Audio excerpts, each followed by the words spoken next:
Hello, everyone, and welcome to another episode of the Today's the Day Changemakers podcast. I am Jody Grunwald. This week, I am super excited to share conversations that I had with entrepreneurs from around the world. A new episode each day from Monday, December 13th to Friday, December 17th will air as my guests will share their journey to entrepreneurship. Being an entrepreneur is not easy. It takes tenacity, determination, motivation, and the ability to just keep going, even when it may seem like there are so many hurdles to jump over, or that there are others out there that may be doing something very similar. If you have a fire in your belly to do something that is calling directly to you, then listen in to hear how these entrepreneurs found their differentiator and brought an idea into reality. On Monday, December 13th, you will hear from my guest, Nadine van Lierop from the Netherlands, founder of the Orange Typewriter. Nadine is an international copywriter helping businesses to communicate successfully abroad. She is also the host of the Special Needs Supermom Podcast. On Tuesday, hear from Christine Scarr from England.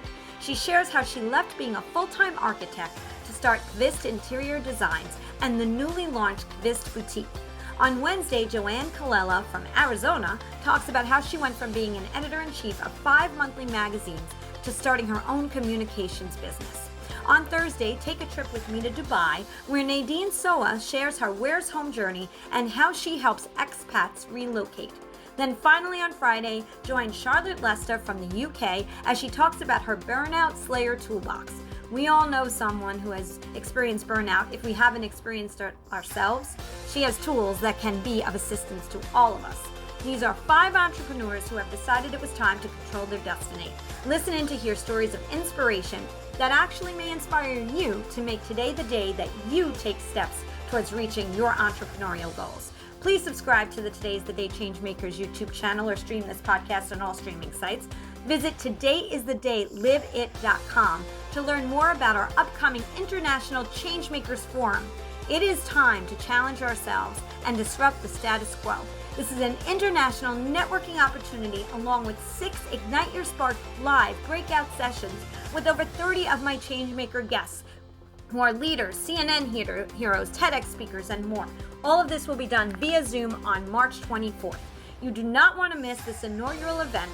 You can purchase tickets on todayisthedayliveit.com.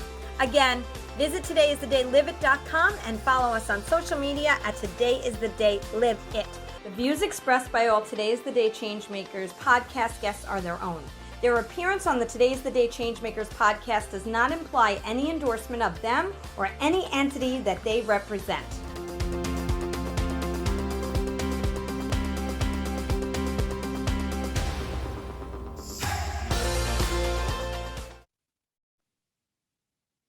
Hello, everyone, and welcome to another episode of the Today's the Day Changemakers podcast. I am Jody Grunwald, and as I say every single week, I get to introduce the most incredible people from all over the world who are making a difference, true change makers. And today I have Nadine van Lierop. Hi, Nadine. How are you? Hello. Thanks for having me. I feel honored. Oh, I'm so excited to have you. And so before we get started, I'm going to do what I always do. I read your bio, and then we're going to go into a great conversation. Okay. So Nadine, aka the Orange Typewriter, is an international copywriter helping businesses to communicate successfully abroad. Specializing in technical copywriting she makes nerds sexy. Oh wow, look at that! I couldn't even say it. She makes nerds sexy for the non-geek. I love that. It didn't roll off the tongue because I'm like, I loved it so much. That was so great. As a special needs supermom of an autistic wonder boy and supergirl battling, how do you say it? GIA? GIA or juvenile arthritis. Yeah. And a military spouse, she decided to start her own company in 2016. This way, she was in control of her own time, able to take care of her kids the way she wanted while continuing to do what she loves most, writing. Having a tribe of fellow special needs moms was something Nadine missed a lot. A tribe that knew how she felt, wouldn't judge, just share info with, and get advice from. This led to the birth of her second business, the Special Needs Supermom Podcast, which we're going to talk about. A place to empower fellow supermoms and offer a glass of wine for your mind. She launched her first digital products to empower fellow special needs moms in the spring of 2021.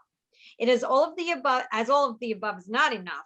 Nadine also dedicates a lot of her time as a volunteer of the Dutch Juvenile Arthritis Association, for which she is vice president, focusing on research and marketing and communication. Wow, that was a lot. I feel tired reading that now. Yeah, that's why I was so happy that it sounds crazy that I had the flu last week, because it felt like a mini break. Oh no, and we were talking about that before we started, and about how, and you even said how other family members who shall remain nameless, who don't feel like they need the permission to take the break, and they just take them. I have that, the same as you. But sometimes we feel like we need the permission, or there has to be this extenuating circumstance, like unfortunately getting the flu, to take a break. Yeah. Why do you think that is, Nadine? I have to say I have kind of an ADHD mentality, so I'm always doing something. I find it really hard to sit still.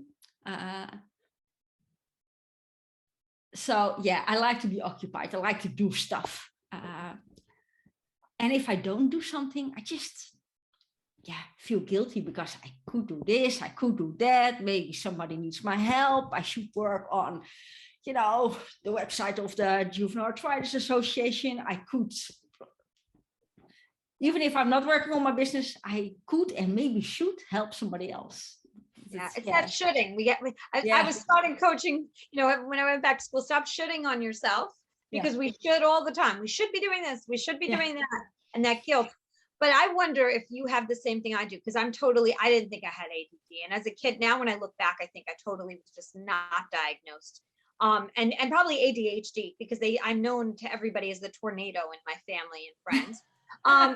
But I also wonder for you, do you feel there's probably this chemical rush when you do something and it's successful, or it's connecting to someone? Yes. You get that rush for yourself. Yeah.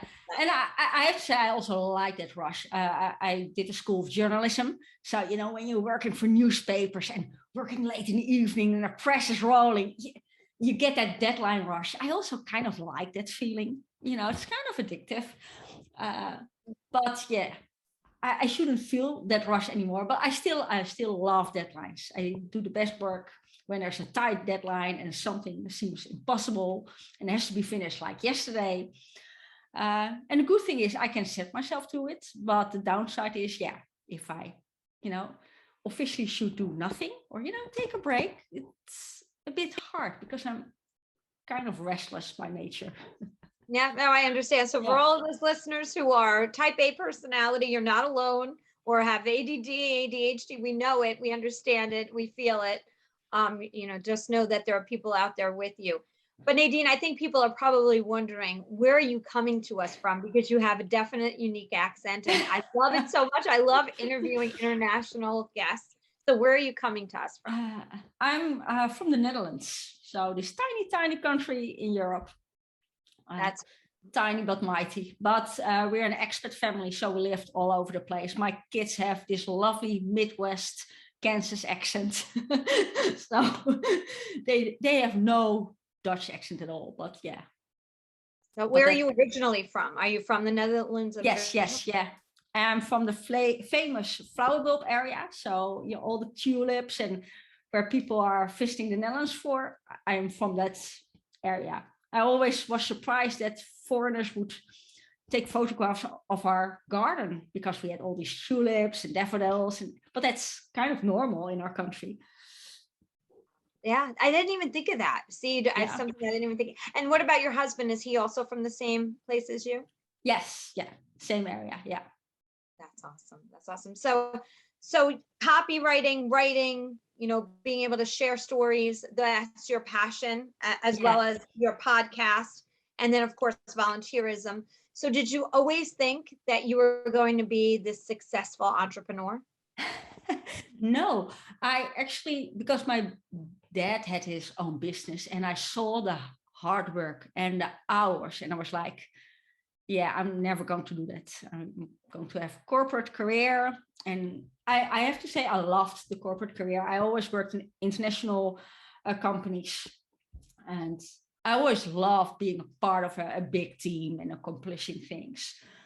But my husband being military, and he was away a lot.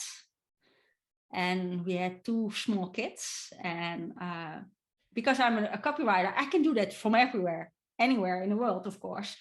But when the kids were quite young and they both got their diagnosis, it was my husband being, either deployed or just away on exercises. That was too much. And I couldn't combine it with a career in the corporate world. I didn't want to anymore because I just didn't have the brain space for, I also didn't want to work 40, 60 hours a week. And it was not possible with both of my special needs kids. Yeah, so tell us a little bit about your kids and the diagnosis that you're talking about. I'm sure people will be interested to hear because it also helps those who are dealing with the same. Yes, so I've got a 17-year-old wonder boy. I always refer to him in my podcast as Wonder Boy. And he's on the autistic spectrum and also has ADHD. But when he got diagnosed in Kansas, they already said, the ADHD is probably coming from the autistic, mind, the overwhelm. And he's not the runaround type at all, just hyper-focused on Legos and whatever his interest is, Star Wars. And I've got a 15-year-old Supergirl with juvenile arthritis and also an autoimmune disease on her eyes. But that's relatively under control. It's just the juvenile arthritis that takes it all. Yeah. Yeah, I know you and I have talked about her juvenile arthritis and that it's tough being a teenager with any chronic disease. Yes. Or Yeah. illness. Very. Yeah. Yeah, because especially she's in the age that we're now visiting colleges this month. And with everything it's like, she can't go to school the whole week. So how is she going to college? How is she going to manage a job? How is she going to, I already try to convince her to just be an entrepreneur because then you can control your own time. Yeah. So now, did you go to college or university? Yes. Yeah. I did journalism and design. So then what was the moment where you said, no more corporate?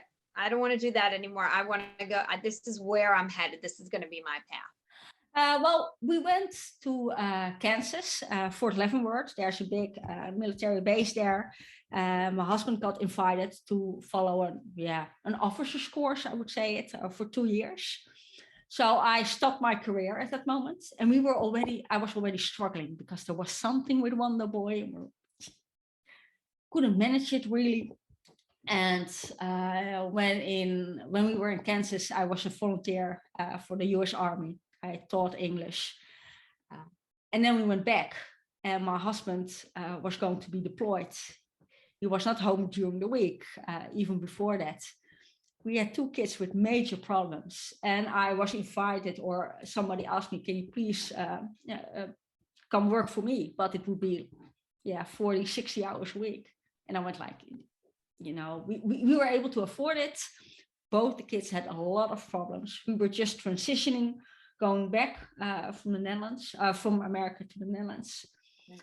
So that was the moment I was like, I think already before we went to the States that I was like, okay, I need to change something. But because I always said I was not going to have, not going to be an entrepreneur, it took some time. But I kept on writing, and people kept on asking me to help them with their strategies or their website texts or their, white papers if they were more in the nerdy field. And the kids were getting a little bit older, so it gets easier. Having a 5-year-old that is feeling down is something else than having a 10 or 12-year-old feeling down. So, and it was actually the principal of my kids' elementary school who he needed a new website. And he said, oh, can you do that? Of course, I will write the text for the new elementary school. And it was not only him, but also 2 of his colleagues, because the Christian elementary schools were getting a new website environment and they needed the texts. And he said, can you help us out? Can you help several schools out? And I was like, oh, he's probably going to give me a gift card. And he said like, no, I want you to send me an invoice. And I went like, oh, now it's going to be a real thing. Now it's so I was already kind of doing it on a volunteering base. And then until somebody said, no, I'm not going to take advantage of your time. You're going to send me an invoice. So I had to register my business, and it's really been blooming since. Oh, that's so beautiful. You know what? I really do believe when it comes to entrepreneurship, it finds you. A lot of our career paths find us. And if we're open to it, we'll follow the path. Yes. If we don't live in that fear place that we're afraid of it, or allow other things to hold us back from it. And it's so great that you were able to create your own hours, be there for your kids, and do what you love at the same time. Yes. Yeah, I have to say it's brilliant. Oh, absolutely. Before I get to the next question about your podcast, what do you tell a potential someone right now who's on the fence? They want to start their own business, but fear is in there. They're not sure what to do. They're really struggling with making this decision. What advice do you have for them? Stop listening to everybody and only listen to your gut. Because I had a lot of people saying, oh, you shouldn't do it. There are already so many copywriters.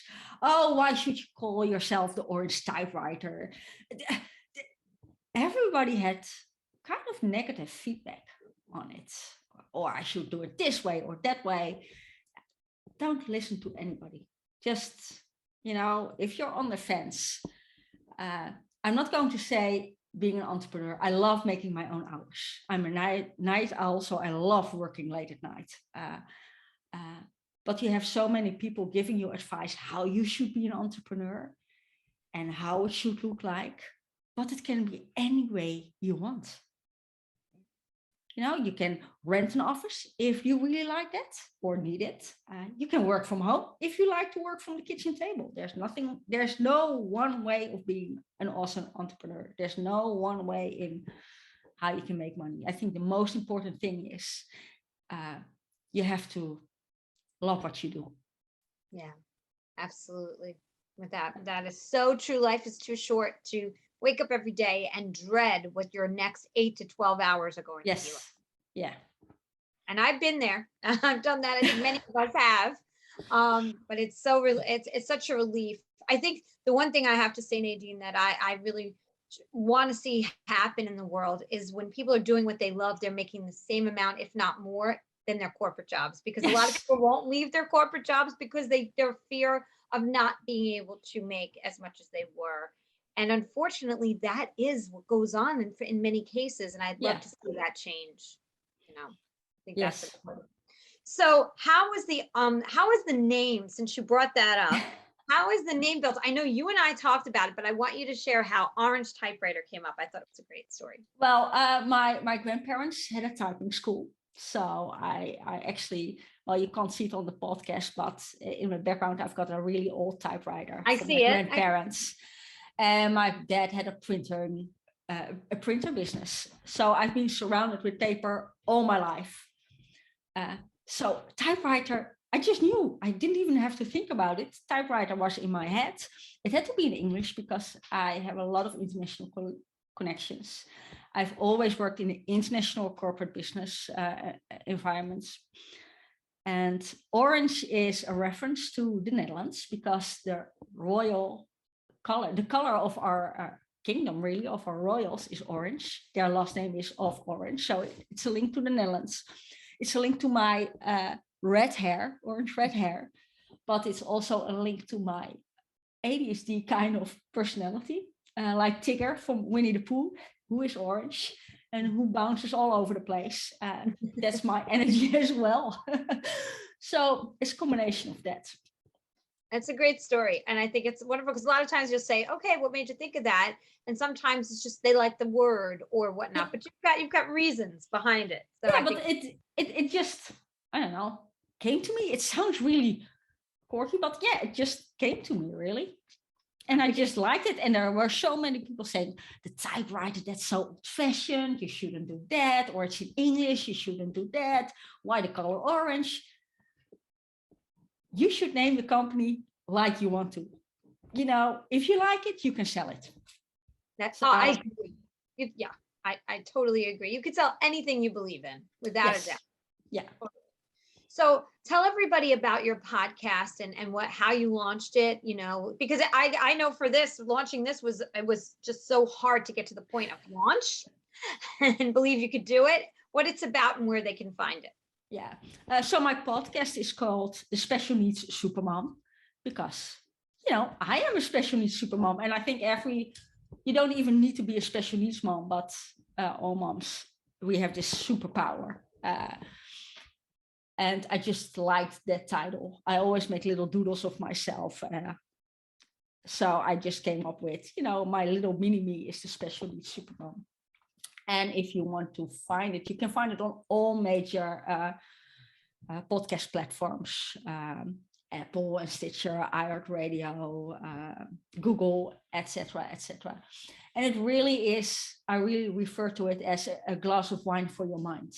You know, sometimes I have an expert on, sometimes it's just me sharing a story and sharing some insights because, you know, we didn't have the answers when we were young, and we were struggling so much trying to fit in, you know, especially with Wonder Boy, who really needed certain conditions, and people just expecting him to adjust to everybody instead of everybody, special parties, having to adjust to one little boy, you know, and all that expertise really.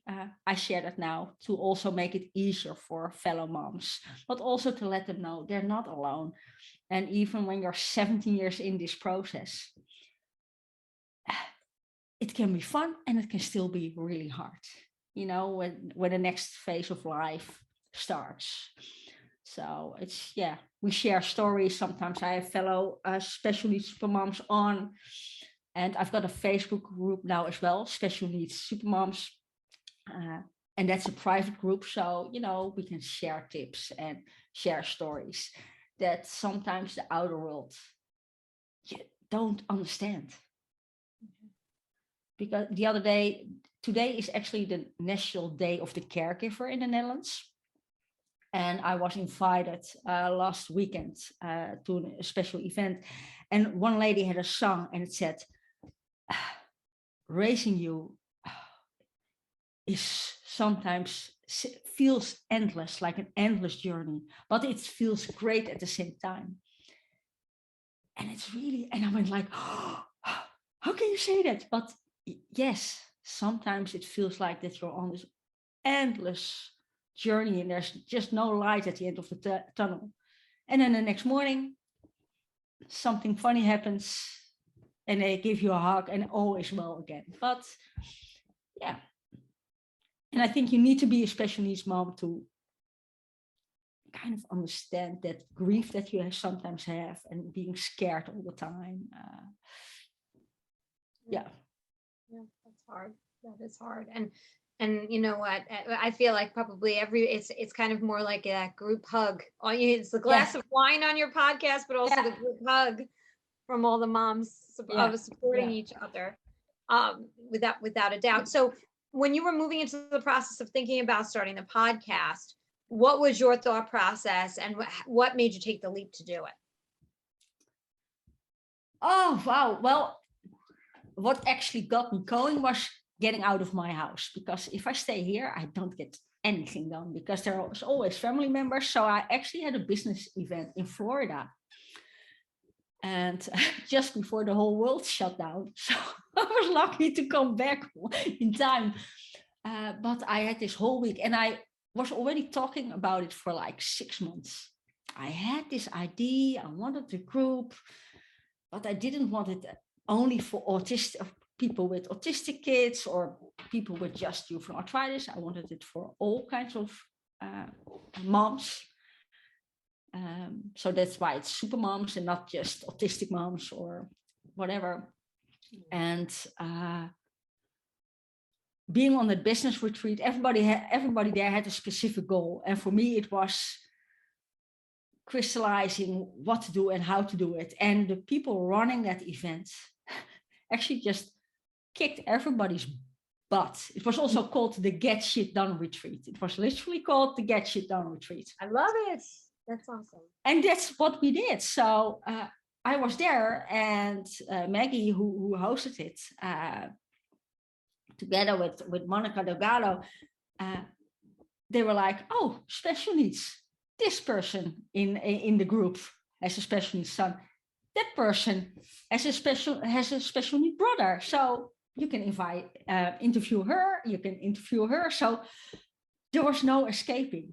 I had to do it there because I was like, well, I will just talk myself. I'm not going to do interviews. And they were like, okay, we just arranged 3 interviews for you. You're not leaving Florida before you recorded those episodes. So you recorded the episodes there? Yes, there was somebody there who already did a podcast. And she said, here's my little mic. You can just plug it into your iPhone. It's great. Nadine, that's incredible. Yes. Yeah. That's a great story. That's a great retreat. You're not kidding when you talk about getting shit done. Wow. Yes. That was really awesome. Yeah.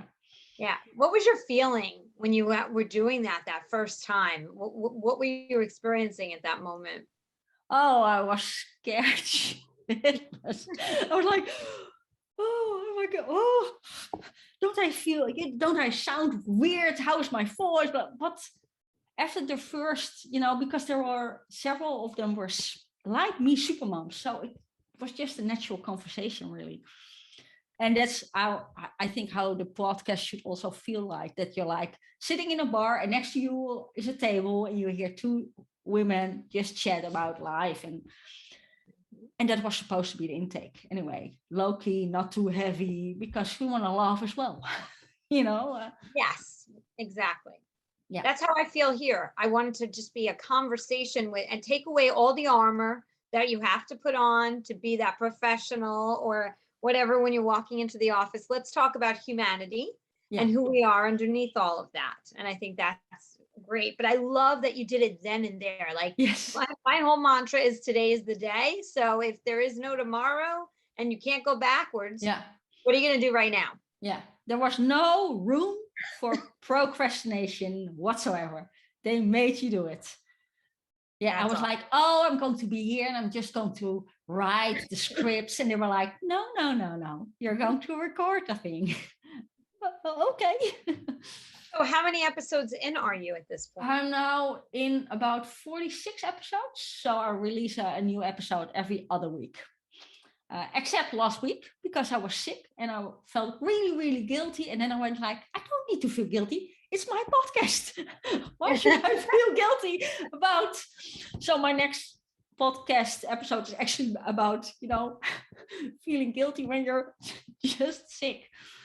Yeah, exactly. Letting yourself off the hook, right? Yeah. It's so important. So who is your ideal guest to interview on the podcast? Do you have ideal guests? Oh, wow. Ideal guests are special needs supermoms, of course, with kids all over not just the spectrum, but I had a parent with diabetes and everything.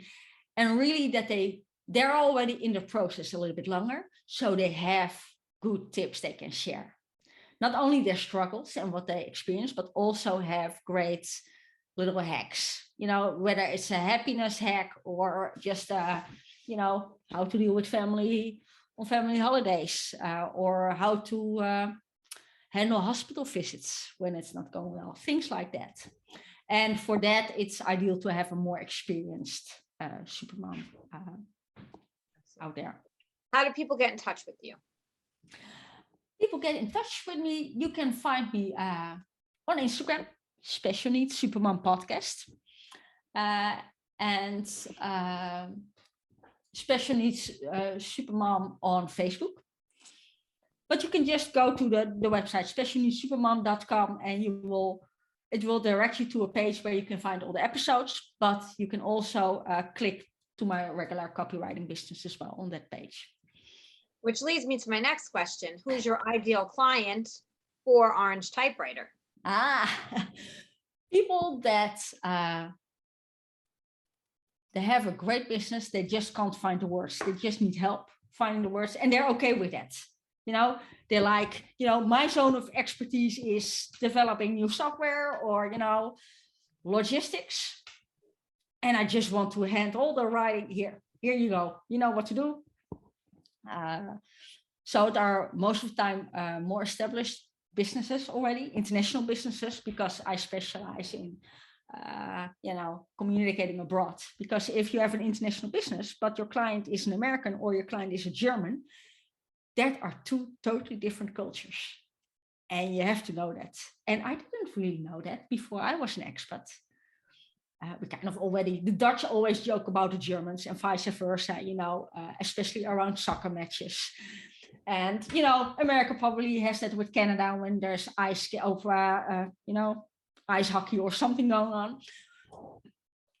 But it's really good to be aware of those cultural differences. So I help clients that struggle with that, but also have a really nerdy product and don't know how to sell that, how to translate that for a regular audience. The audience needs it, but they need those special words that they can understand what it's about.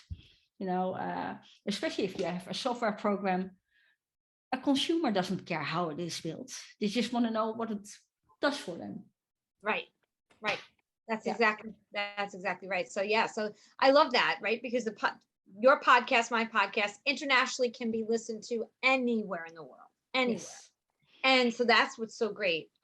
But on your other side of your business, you're also helping people communicate across borders, which I think is just so important. And that's, you're going to be part of the Changemakers conference that we're having in March, which I'm so happy about. Thank you for that.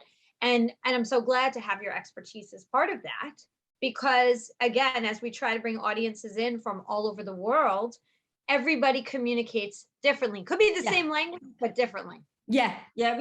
For a good example is, we Dutch think we're, time is money. So we're really direct. And we think it's a good, a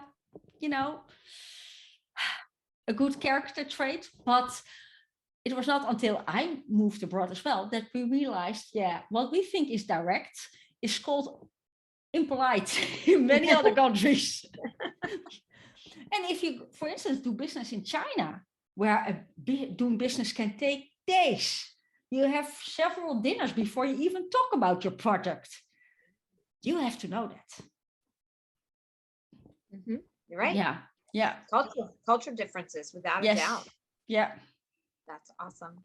So before I ask you our last question, what other advice or anything you want to share about entrepreneurism that you could share with our listeners today? Well, I think, like I already said in the beginning, don't listen to anybody. If your gut feeling is the most important feeling. And it sounds really flaky, maybe, perhaps a little bit, out there.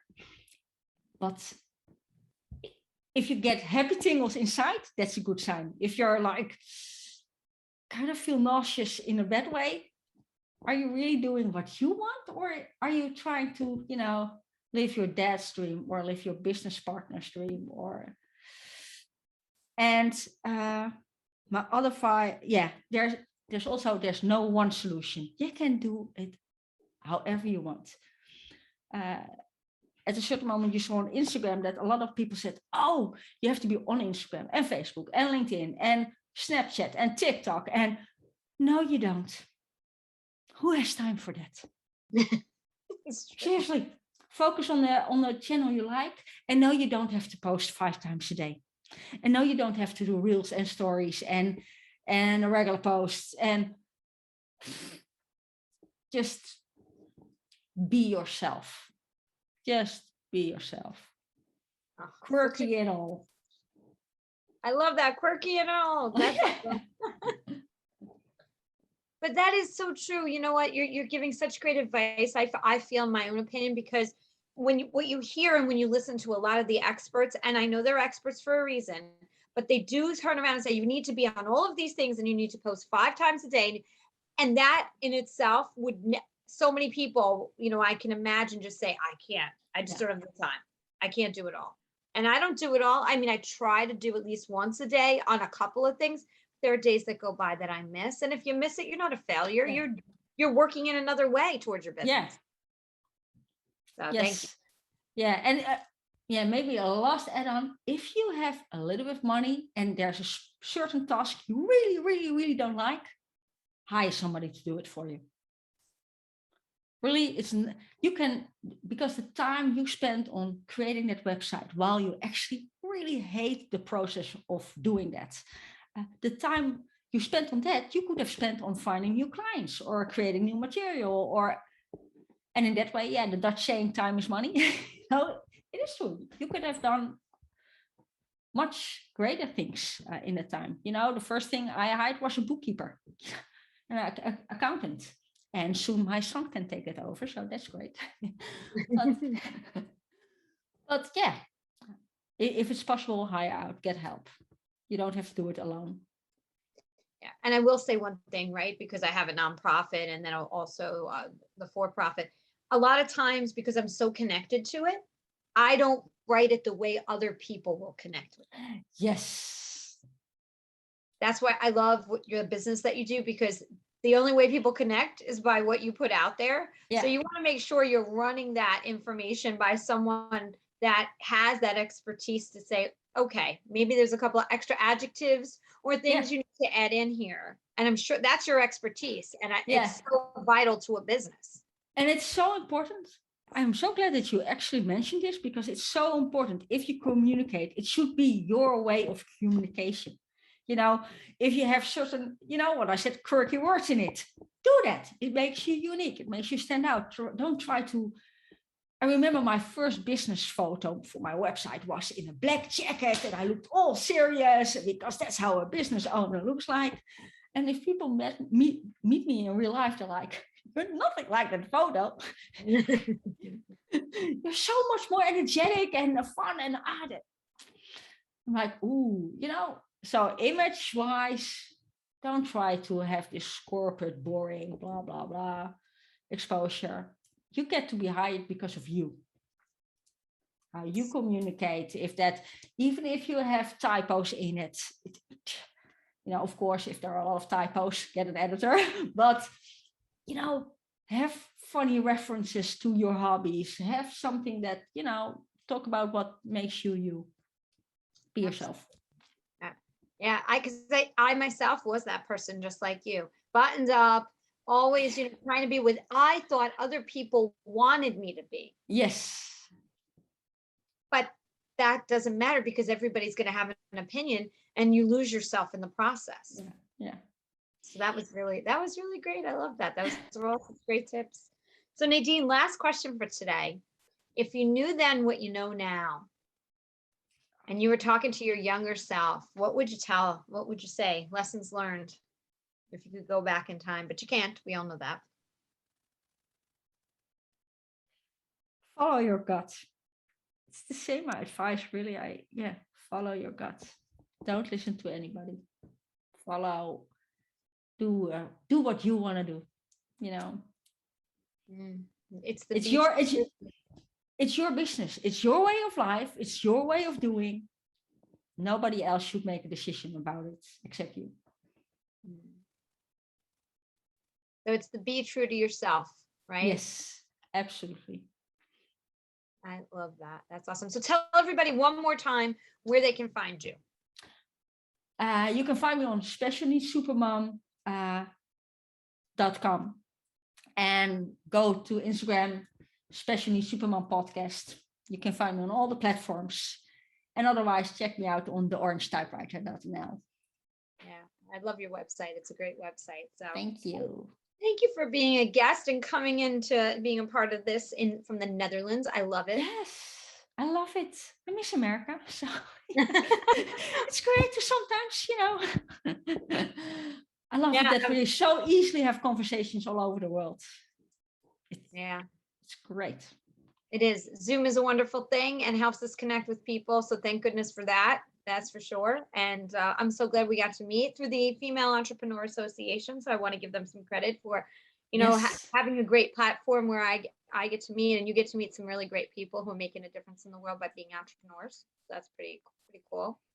Well, Nadine, thank you again for being a guest. We'll see you in March at the Changemakers Forum on 2 of the panels. So I'm so excited about that. And I'm going to say what I say at the end of every single podcast. Today is the day. You cannot go back to yesterday, and you do not yet own tomorrow. So what small or large step are you going to take today to get yourself closer to your goal? Have a great week, everyone. See you next week. Bye. Bye, Nadine. Bye.